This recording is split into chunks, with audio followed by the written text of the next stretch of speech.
সুরমাপাড়ে ঐতিহাসিক আমজাদ আলীর ঘড়ির সামনে বাংলাদেশ আয়ারল্যান্ড টেস্ট সিরিজের ট্রফি উন্মোচন।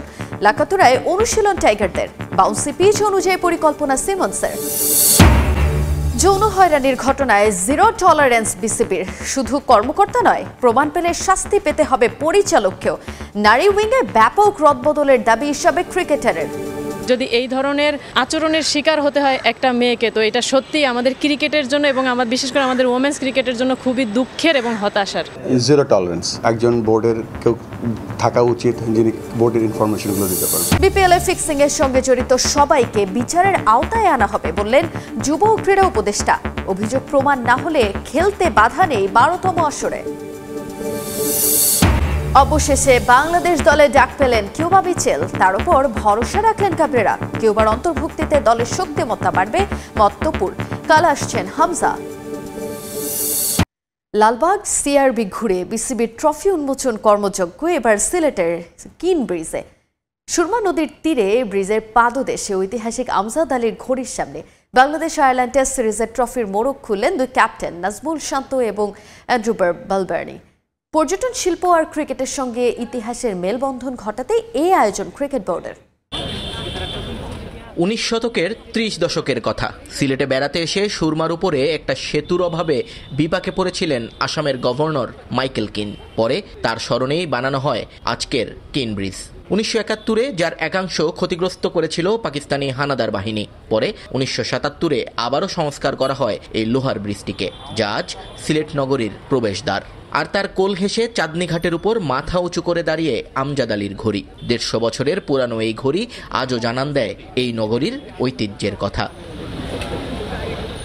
সিলেটে বাংলাদেশ আয়ারল্যান্ড টেস্ট, তার ট্রফি উন্মোচনে তাই চা বাগানের পুরানো গল্প থেকে বেরিয়ে এবার নতুন পথে হাঁটল বোর্ড। সিলেটের প্রবেশদ্বারে উন্মোচিত হলো টেস্ট সিরিজের ট্রফি।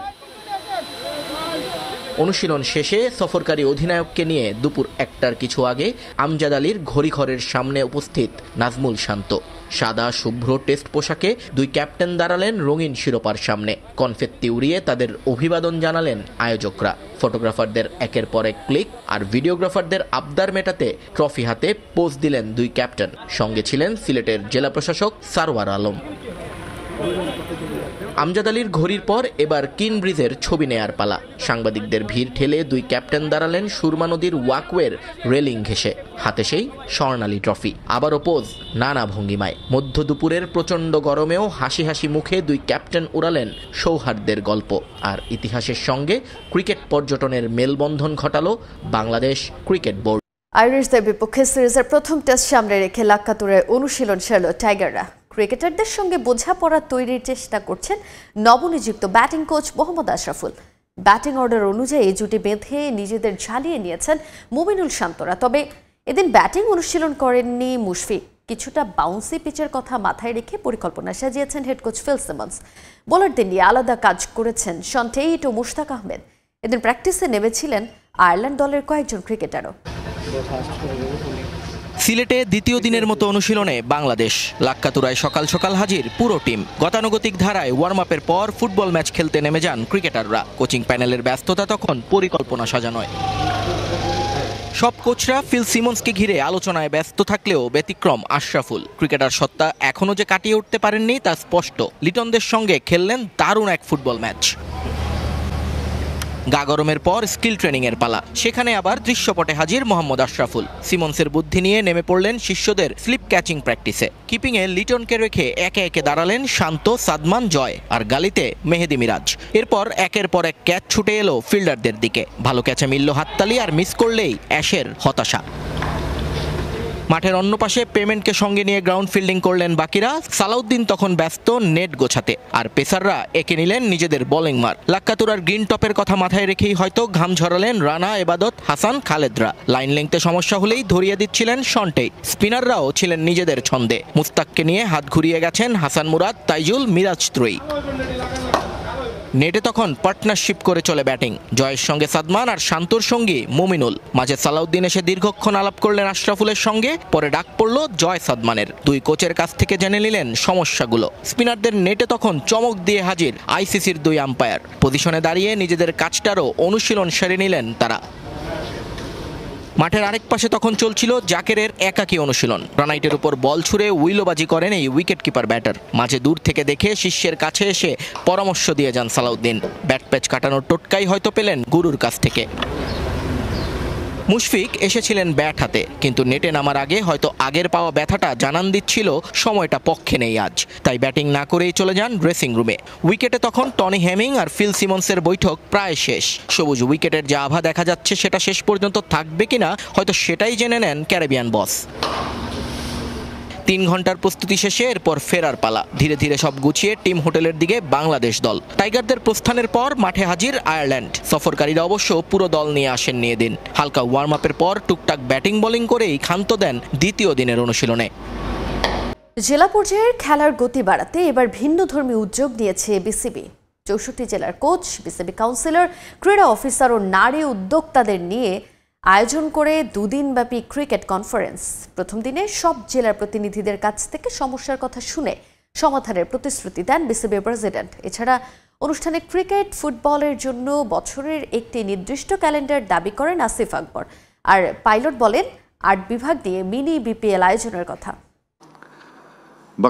অন্তর্বর্তী কিংবা নির্বাচিত হওয়ার পর আমিনুল ইসলাম বুলবুল বরাবরই বলেছেন ক্রিকেটটা ছড়িয়ে দিতে চান দেশের প্রতিটা জায়গায়। কথা অনুযায়ী এবার শুরু করেছেন কাজ। সকালটা ছিল একরকম, এক ছাতার নিচে এনেছেন দেশের 64 জেলার কোচদের। বিসিবি কাউন্সিলরদের সঙ্গে জেলা ক্রীড়া অফিসার ও একজন নারী ক্রিকেট উদ্যোক্তাও হাজির হয়েছেন বিসিবির এই ভিন্নধর্মী ক্রিকেট কনফারেন্সে। বুলবুল আমার সাথে থাকলে খুব ভালো হবে, দুজন ব্যাটিং করব একসাথে। হাসি ঠাট্টার মাঝেই একে একে সবার সমস্যার কথা শুনেছেন প্রেসিডেন্ট। প্রেজেন্টেশনের মাধ্যমে আবার দিয়েছেন নানা দিক নির্দেশনাও। আমরা কিভাবে বাংলাদেশকে এগিয়ে নিয়ে যেতে পারি। 1 নম্বরে যেই কাজ সেটা হচ্ছে আমরা ক্রিকেটটাকে ঢাকায় রাখবো না। মিরপুর থেকে যদি বরিশাল টিম করে দেওয়া হয়, মিরপুর থেকে যদি রংপুর টিম করে দেওয়া হয়, এটা কি দিস ইজ নট রাইট। এটা কখনোই কাম্য না। আমরা চাইবো আপনারা নিজেরা ডিভিশনাল টিম হবে, ডিস্ট্রিক্ট থেকে প্লেয়াররা উঠে আসবে এবং সেই কাজটা করার জন্য যেই ধরনের কাজগুলো বা যেই পাওয়ারগুলো আপনাদেরকে দেওয়া উচিত সেগুলো আমরা করব। তবে জেলা পর্যায়ে সবচেয়ে বড় সমস্যা মাঠ সংকট। একই মাঠে হয় ফুটবল, ক্রিকেট, জানিয়ে সমস্যায় পড়তে হয় 2 ইভেন্টের খেলোয়াড়দেরই। বিষয়টি নজরে এসেছে এস গ্রুপ চেয়ারম্যান আসিফ আকবরেরও। নির্দিষ্ট ক্যালেন্ডারের দাবি এই পরিচালকের। আমরা একটা ইয়ার ক্যালেন্ডার চাই, আমরা ইয়ার ক্যালেন্ডার চাই এনএসসির কাছে। এবং ফুটবল কতদিন হবে, কতদিন ক্রিকেট হবে, কতদিন হকি হবে, অ্যাথলেটিক্স হবে, ইনডোর গেমসগুলো হবে, সেটা সুনির্দিষ্ট নীতিমালা প্রণয়ন করা সময় চলে এসছে। যদি আমরা না করতে পারি, আমরা যতই চেষ্টা করি, বুলবুল ভাই যতই চেষ্টা করেন, আমরা যতই দৌড়াদৌড়ি করি, কোনো ফলাফল আসবে। যৌন হয়রানির ঘটনায় 0 টলারেন্স নীতিতে বাংলাদেশ ক্রিকেট বোর্ড। তদন্ত কমিটি যার বিরুদ্ধে অভিযোগ পাবে তাদের শাস্তির মুখোমুখি করা হবে জানিয়েছেন বিসিবি সভাপতি আমিনুল ইসলাম বুলবুল। বোর্ড ডিরেক্টর কিংবা কর্মকর্তা ছাড় দেয়া হবে না কাউকে বলে জানান আরেক ডিরেক্টর শানিয়ান তানিম। তদন্ত কমিটিকে সব ধরনের সহযোগিতা করছে বোর্ড বলেও জানান মিডিয়া কমিটির চেয়ারম্যান আমজাদ হোসেন। জাহানারার অভিযোগ তোলার পর একে একে বেরিয়ে আসছে দেশের নারী ক্রিকেটের করুণ অবস্থা। সাবেক অধিনায়কের যৌন হয়রানির অভিযোগের পর মুখ খুলছেন অন্যরাও। এরই মধ্যে তদন্ত কমিটিও গঠন করেছে ক্রিকেট বোর্ড।